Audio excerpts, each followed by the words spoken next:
salaamaaleykum dalee nag jàmm ci Xarala Academy mbokk yi seen Xarala Academy dañu topp suñu formation Python tey dañoo ñëw ci benn leçon boo xamante ni bu am solo la te da nga koy gis ci programmation lu bëri ñu tëddee ko opérateur léegi opérateur yooyu jotoon nañ si wax ba indi woon les opérateurs arithmétiques mooy mathématique bi léegi tey dañoo ñëw ci lu am solo ñu tëddee ko les opérateurs comparatifs maanaam booy méngale ñaari mbir voilà. bis njëkk mooy bi nga signe bi nga gis mooy strictement inférieur maanaam li nekk côté gauche moo gën a ndaw li nekk côté droite strictement supérieur maanaam li nekk côté droite moo ëpp li nekk côté gauche inférieur ou égal li nekk côté gauche moog li nekk côté droite ñoo tolloo wala li nekk côté gauche gën ko ndaw supérieur ou égal li nekk côté droite moom moo ëpp wala mu tolloo ak li nekk côté gauche différent maanaam li nekk côté gauche dafa wuute ak li nekk côté droite égal li nekk côté gauche ak côté droite ñoo tolloo loolu bu ñu ci paree dinañ xool opérateur logique aussi yenn ci opérateurs yi ñu tuddee ko n maanaam et voilà or ou not n'est pas wala non ok léegi ñu def benn exemple bu ndaw parce que ci exemple yi ci ngay gën a comprendre li ñu bëgg a wax ñu def x égale par exemple 10 léegi lii boo affiché lan lay indi print x ñu affiché x en console bi voilà ñu def Python def fichier bi logical operator point py moo indi la 10 léegi lii pour afficher la mais bu ñu bëggee comparer par exemple 10 ak beneen numéro ak beneen chiffre naka la ñuy def ok ñu ñëw daal def par exemple 10 plus 2 égale 5 ñu xool lu muy indi ok da lay indil false ndax ku ne xam na ni 10 plus 2 égale 12 ak 5 tolloowuñ voilà mu ngi nii ñu def attention bu baax ci signe égal bi par exemple bu ñu nee benn égal dañuy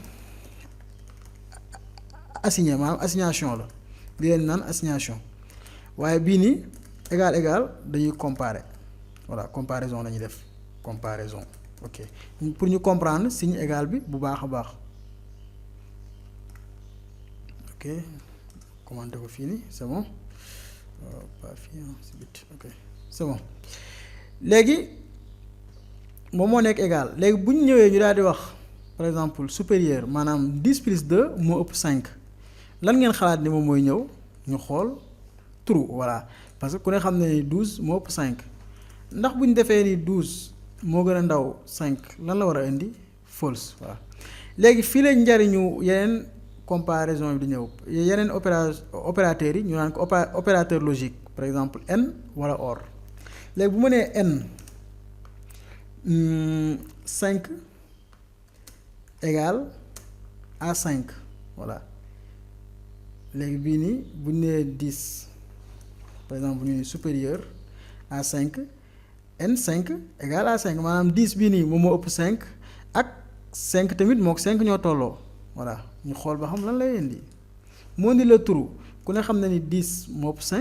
5 tamit mook 5 ñoo tolloo voilà léegi bu ñu ñëwoon ñu daal def ni kii inférieur maanaam moo gën a ndaw ñuy 10 moo gën a ndaw 5 lan lay indi false même bu dee deuxième opération bii baax na waaye bu njëkk bi baaxul parce que ñaar yëpp lay comparer ndoo léegi bu ñu ñëwee ñu def or voilà fii nag lay njariñu or bi ngeen di gën a gis bu baax day ma effacer fii ok gis nga moo ni la true voilà bii dañ ni ko rek bu fekkee ni 10 moom moo gën a ndaw 5 wala 5 mook 5 ñoo tolloo jox ma x nga wax ma valeur bi lan la mun la ah x di égal true voilà mu nekk ni ngay boolee opérateurs yi mën nañ amaat yeneen yi comme par exemple différent voilà comme dafa wuute ñu def fii mën a nekk par exemple 6 ñu xool lu muy indi moo ni la true waaw parce que ku ne xam ne ni 10 plus 2 tolloowul ak 5 moo tax moo indi la fii true wala 6 égal à 5 voilà mu nekk yoo xamante ne lu am solo la mën ngeen def ay jeu daal ci foofu bu baax a baax ci vidéo bii di ñëw dinañ leen jox benn exercice bu ndaw ci li nga xamante ni jot nañ ko jàng boo defee ngeen mën ci góorgóorlu bu baax di leen sant di leen gërëm ba beneen yoon ci beneen tutoriel merci